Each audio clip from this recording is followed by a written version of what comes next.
Hey guys, today I'm going to be talking about Season 1 of The Gilded Age.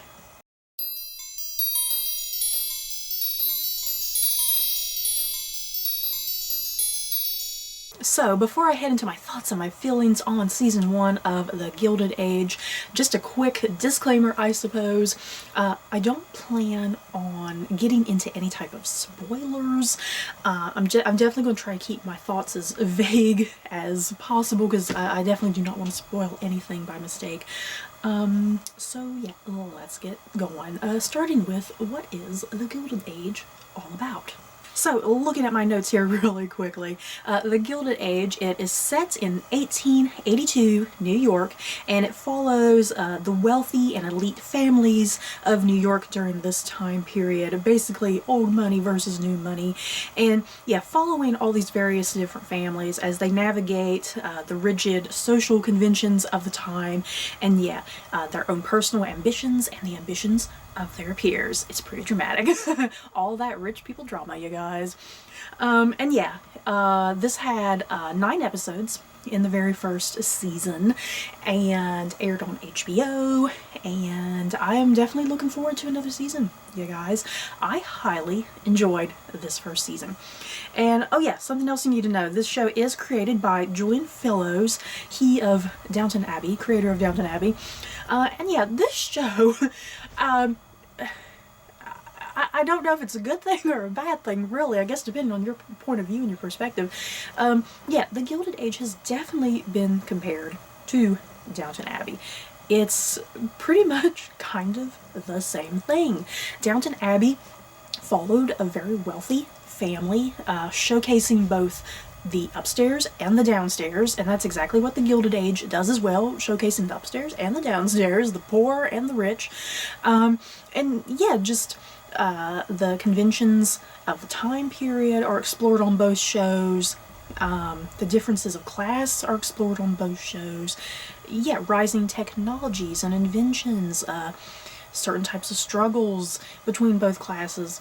Yeah, they're both pretty much the same type of show, just set a few decades apart, essentially. So yeah, like I said, I did thoroughly enjoy this first season. I know there's a group of people who definitely did not like the show, because I think that group is definitely really strongly comparing it to Downton Abbey. And I like both, you know. I'm going to kind of stay in that neutral ground there. I'm going to stay in that neutral ground that I love both Downton Abbey and I really love this show as well. I like them both, I guess, for different reasons, I suppose. I'm just someone who loves historical fiction in general, you know, period dramas. I love that sort of stuff anyway, so I think I was just bound to really enjoy this show. And yes, the show, for the most part, it is very much strongly focusing on the wealthy class, the elite in New York during this time period. And you get that sense of, oh my god, these people are so spoiled, so pampered, just way too rich, and we're supposed to care about all their rich people drama.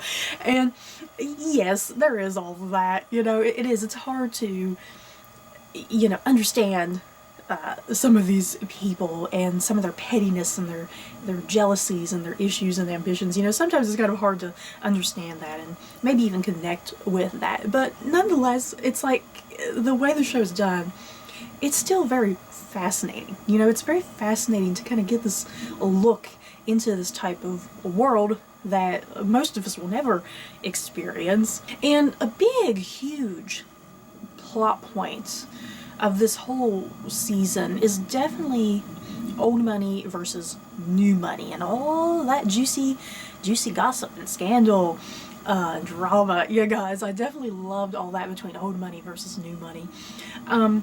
I think prior to the show, I had a mild understanding of what old money versus new money was. As I kind of was getting more into the show, I did a little bit more research on that, you know, kind of getting a little bit more into the specifics, because I didn't quite understand some of the nuances, you know. But yeah, once I did my research, I was like, oh, okay, now I understand why the old money kind of acts this way towards the new money, and why the new money acts this way towards the old money. You know, a lot of it made a lot more sense to me after I did some research, and I definitely recommend doing your own personal research in regards to the Gilded Age. You know, whether that is what does it mean to be old money? What does it mean to be new money?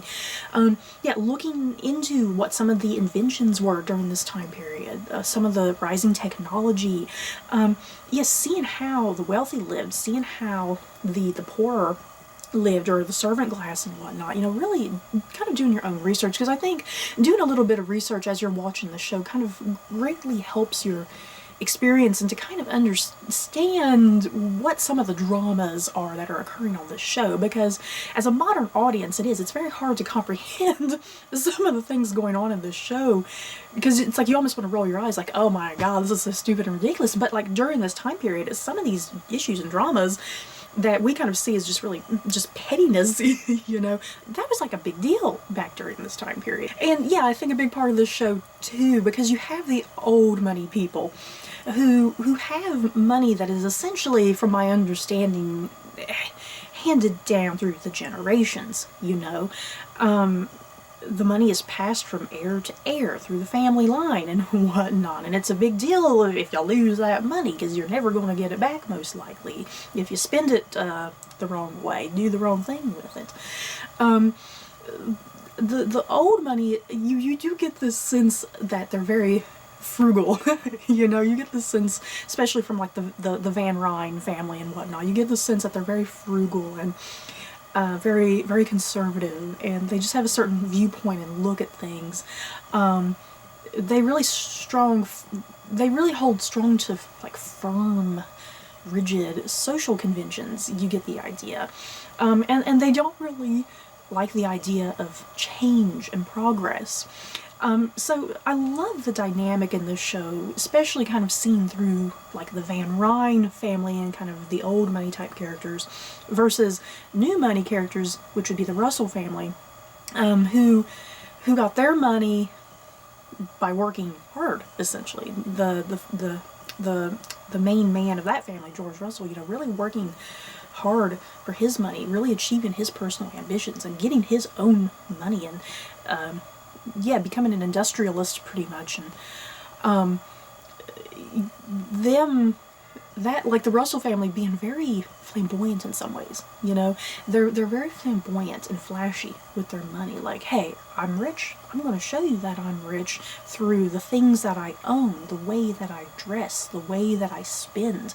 And yeah, you see like the Van Ryn family and the Astors and that, you know, the whole, all those groups of characters, the big names of that period, you know, kind of looking at the Russell family like, oh my god, these people. You know, they don't get it, because yeah, the Russells represent change, pretty much, you know, change and progress. So I really love that whole aspect of the show and how it was handled and done, because it provided a massive amount of humor. There is a lot of hilarious moments in the show, and I greatly appreciated it. And I think something else about the show that I liked, because then you can also kind of tie this into Downton Abbey in some ways. This show takes place in the 1880s, you know, before the 1900s, obviously. And kind of my impression of this time period, I don't know if I'm kind of maybe seeing it wrong, or maybe I'm about to use the wrong word. You get the sense of this time period as being very carefree, I think is the right word I want to use. You get this sense of a very carefree, kind of laid back time period. And kind of this idea of kind of these people thinking, okay, things are changing and changing for the better,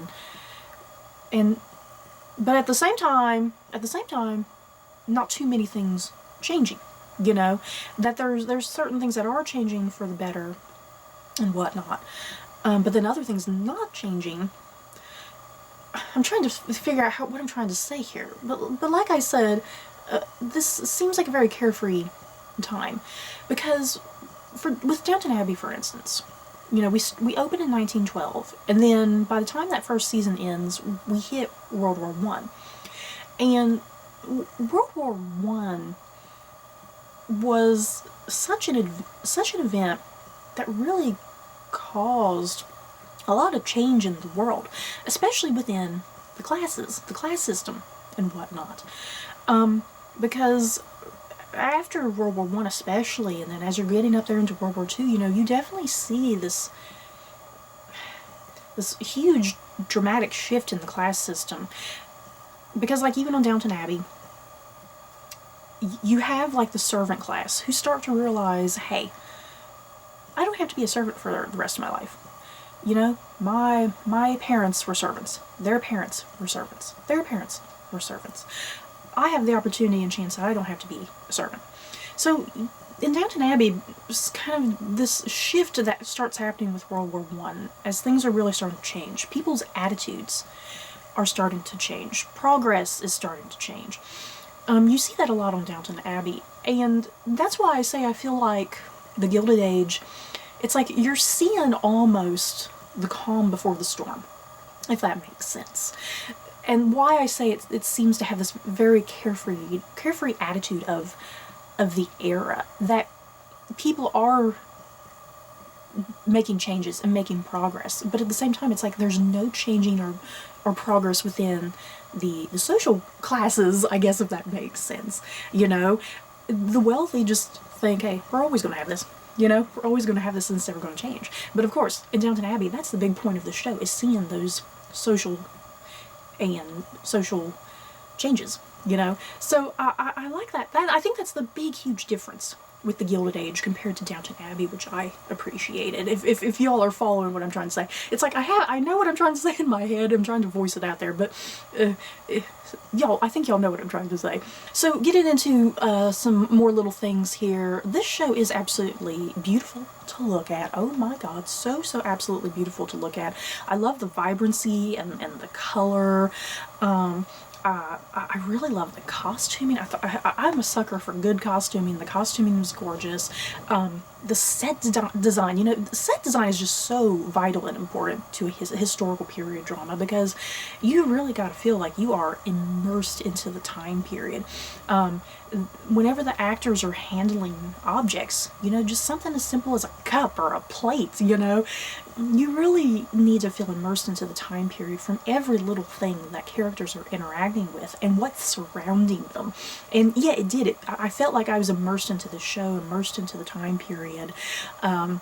There was never anything like off-putting, like, oh yeah, this is anachronistic or whatever, you know. It felt very well researched, you know. I think everything from costuming and set design, just all sorts of things felt very right and correct to the time period. Nothing ever kind of stood out to me like, oh no.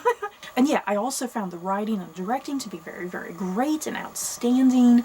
Now, getting into some of my little nitpicks here, I do think that the show is possibly a bit too highly romanticized, if that makes sense.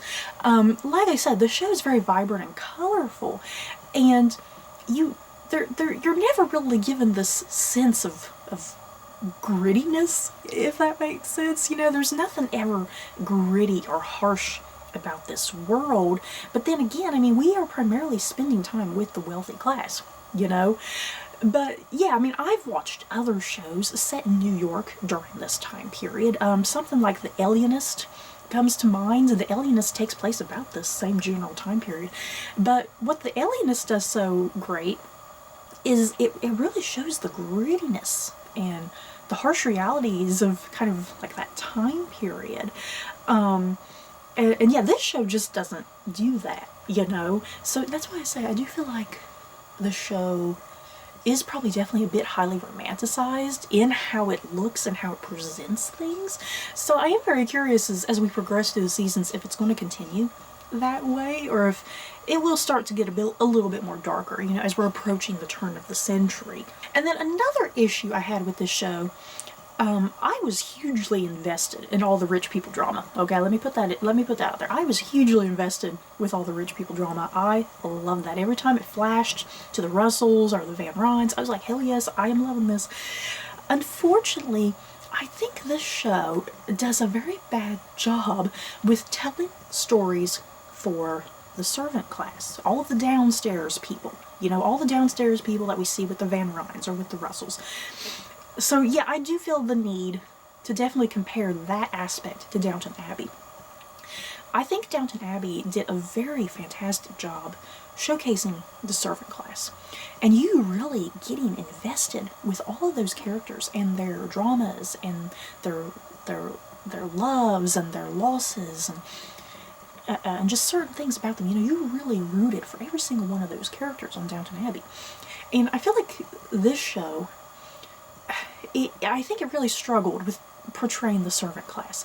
It tried to make them interesting and tried to give them some interesting things to do, but a lot of times I found myself getting a little bit bored. And the thing is, I left the season, well, like, I feel like there were a lot of loose ends with the servant class. Like, I feel like everything with the upper class, you know, all the characters in the upper class, I felt like they did a good job of wrapping up all those various different storylines in a satisfying manner, and also just opening up things for next season. But yeah, as far as like the servant class goes, I think that was all just so poorly done, and I just left the season being like, wait, what was up with this guy's story? What was up with this girl's story? You know, and the thing is, there are tons of characters.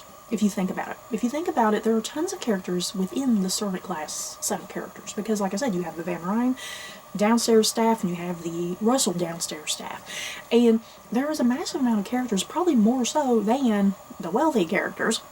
And I think that was the problem. There's just too many downstairs staff characters, and too many stories that were trying to be tackled all at once over the course of 9 episodes. And a lot of their stories just felt so quick, so abrupt, and like I feel like I still never entirely learned anything about any of those characters, and I still feel like I don't even know all of their names, which is sad and unfortunate. So I do think that is definitely the biggest issue of this show compared to what Downton Abbey did. Like I said, Downton Abbey did a great job showcasing the downstairs staff and really making you feel connected with them, invested in their stories and their lives, their relationships. You knew all of their names. And yeah, I can't say the same about the Gilded Age. So I'm hoping future seasons will improve upon that. It's like this show wanted to showcase both things, you know, upstairs and downstairs. It wanted to be comparable to Downton Abbey, but I don't think it was balancing that out in quite the same way. You know, it was definitely more one-sided, showing the wealthy class way more than the servant class. And yeah, unfortunately, the servant class kind of fell to the wayside, I feel like, and was less interesting, in my opinion. So yeah, that's kind of my big major critique with the show, if I did have to find a critique with it. Because other than that, I really enjoyed the show. So yeah, I'm going to just run down the list of characters here really quickly, kind of tell you who some of my favorites were, and yeah, if you haven't seen the show, just kind of give you a rundown of the type of characters you're going to be seeing on this show. So yeah, starting off first with Louisa Jacobson. She plays Marion Brooke. She's kind of our primary character in some ways. It is an ensemble show. There's not really like a star of the show, I would say. It's definitely an ensemble, but I think Marion is kind of one of the big point of view characters that we follow the most.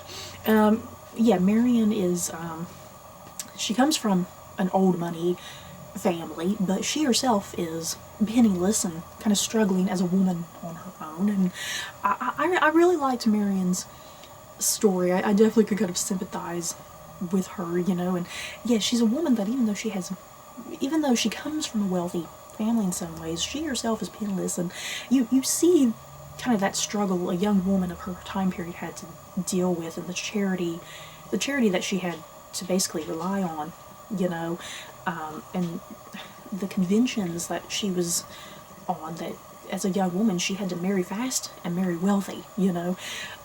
So I really liked Marion's story and where that went, and yeah, I think her story, once you're halfway through the season, it does start to become predictable, and I was able to kind of predict the outcome of certain plots with Marion. I was able to kind of predict the plots there that were probably going to happen by the end, and what I was predicting did happen.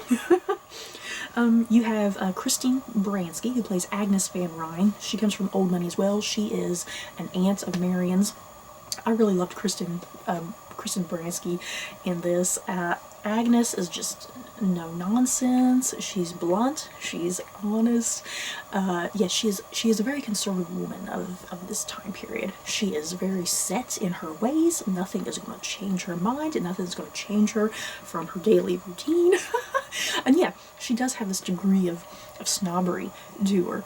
And yet, even though she does come across a certain way, it's like Christine Baranski manages to kind of make Agnes a sort of lovable character in her own way. And then you also have Cynthia Nixon, who plays Ada Brooke, who is the sister of Agnes. And yet, Ada is essentially a spinster. Oh my god, of this time period. Oh my god, a spinster. Oh lord, I felt so bad for Ada. Poor woman. Poor woman. Oh, but I loved her. I loved her character to bits. She's just so sweet and open with her emotions, and just trying to balance out everything going on in her life. You know, it's like, I hope in future seasons she's able to find love. I really need her to find love. And then you have Blake Ritzen, who plays Oscar Van Ryn. He is the son of Agnes. I freaking love Blake Ritzen. Yeah, guys, I first discovered Blake Ritzen through Da Vinci's Demons. He played the historical Count Riario. I just freaking loved Blake Ritzen in that. I was super excited when he popped up on this show. I was like, oh goody. Yeah, Oscar is a character. Oh boy, he is interesting. I'm not sure if he's supposed to be kind of the villain. Seriously, is he supposed to be kind of the villainous-ish sort of character? I'm not quite sure. I guess he's not a villain. You know, he's a bit more of an ambitious character, a foil to certain things, and yeah, he's really looking out for himself. You know, he's definitely really highly looking out for himself. And yeah, the big thing about Oscar's character is he is gay. He is a hidden gay man. The show didn't explore his homosexuality that much, but I anticipate in further seasons that really becoming a huge pivotal plot point, because yeah, his sexuality is still very much hidden in this first season. So I'm definitely anticipating something to happen. Some big dramatic thing to happen, you guys. I am definitely worried about him as a character. But I really liked Blake Ritzen in this. We have Danae Benton. She plays Peggy Scott. She is a young black woman. She's pretty much the very first character that Marion kind of comes across and interacts with and whatnot. I adored Peggy. Peggy was great. She's a young, independent woman, very strong-minded, very firm in her beliefs and where she stands, and just she's such a kind soul as well. She, compared to a lot of the characters on this show, yeah, Peggy's perhaps one of the most genuine and one of the most kind. I loved her interactions with Marion. It's like her and Marion are two complete polar opposites, but it's like it works. You know, they make it work, and they have this really open, honest communication with one another, which is important considering their different social standings and whatnot. And yeah, Peggy also has a lot of deep, dark backstory, which is great, and it gets explored over the course of the season and whatnot. It goes to some interesting places. And then moving on to the new money set of characters here, we have Morgan Spector, who plays George Russell. He is an industrialist. He worked hard for his money. He has like a railroad company that he's doing and whatnot. George Russell, kind of the same with Oscar's character almost. I'm not quite sure if George was supposed to be a rather villainish character too, not a villain in like the traditional sense, I suppose, but he definitely very ambitious character, very, very highly ambitious, looking out for his family. I found George to be very, very fascinating. It's like he could turn good and bad with like just the flip of a switch. You know, if you got on his bad side, ooh, you best watch out. Yeah, the characters who got on George Russell's bad side provided for some of the most intense, dramatic scenes of this season, especially early on in the first several episodes. Yeah, I really liked George as a character. And yeah, his very loving relationship with his wife, because the way some things kind of happen at the beginning of the season, you almost kind of get the idea that George may or may not cheat on his wife, you know, have some sort of scandalous affair, you know. I'm not going to say if he does or does not, but you almost get the sense that he may or may not. And I really like the direction where George's character kind of went, because, I mean, I kind of had, like, a certain point of view, like, okay, it's definitely going to go this way, but the way some of his story goes is kind of pleasantly surprising, which I liked, that it wasn't predictable with him. And then we have Carrie Coon, who plays Bertha Russell, and she's the wife of George Russell. Carrie Coon stole this show. You guys, let me be real. Bertha Russell was far and away my favorite character, my queen on this show.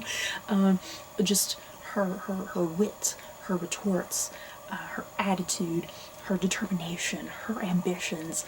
Hell yes, I loved Carrie Coon on the show, you guys. She's such a badass female character. And I was so hugely invested. Once again, all the rich people drama, you know, why should we care? But it's like, I cared. I cared for Bertha Russell, that I wanted her to achieve her ambitions and her goals. You know, it's like, I wanted by the end of the season for her to get everything that she desired and everything that she wanted. I was hugely invested.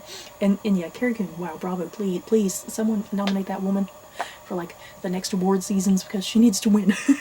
And then we have Harry Richardson, who plays Larry Russell, the son of Bertha and George. Harry Richardson, I also adore. Last thing I saw him on, he was on Poldark.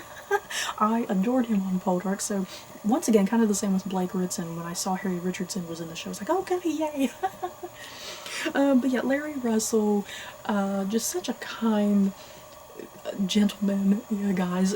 There's not much done with him in this first season, but if you're kind of paying attention to certain threads and how the season kind of ends, I think you can kind of figure out what's going to be going on with Larry for future seasons and which characters he's going to be interacting with in future seasons. I do.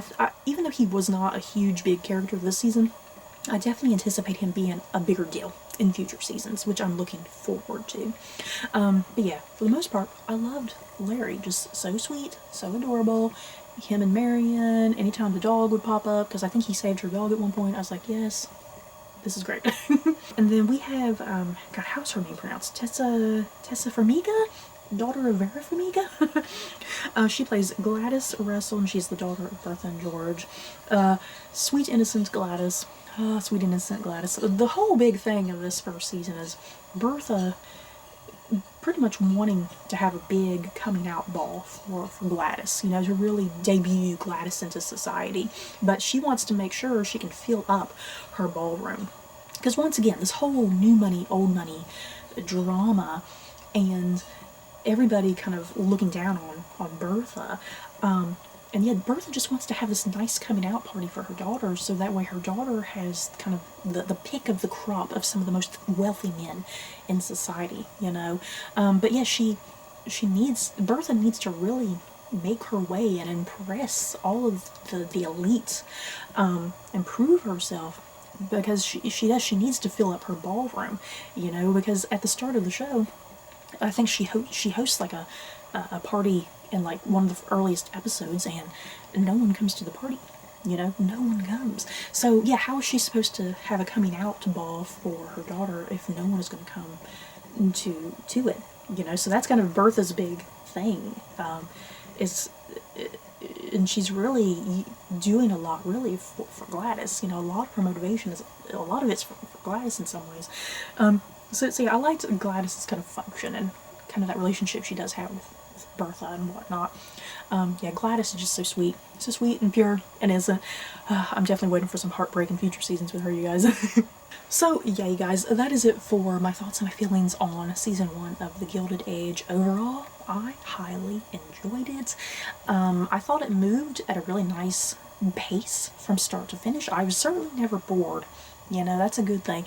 Yes, I may have had some few nitpicks here and there, but for the most part, I enjoyed it greatly. I was invested in stories, characters.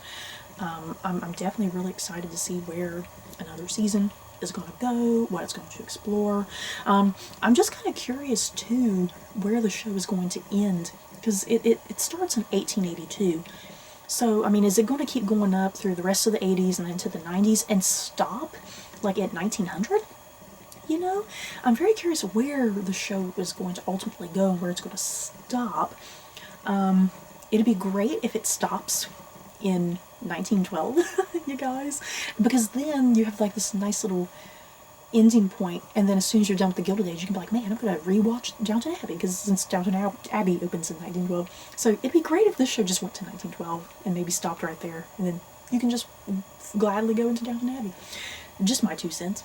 But yeah, you guys, I'm definitely curious your thoughts and opinions about the Gilded Age. Did you love it like I did? If you didn't like it, that's perfectly fine. Just let me know what was it about the show that didn't grab you, because I'm definitely curious what kind of issues or nitpicks you might have had personally. So yeah, that's it for my thoughts and feelings on the Gilded Age. Don't forget to like, comment, and subscribe, and if you like this video, you may like these other videos. Bye guys.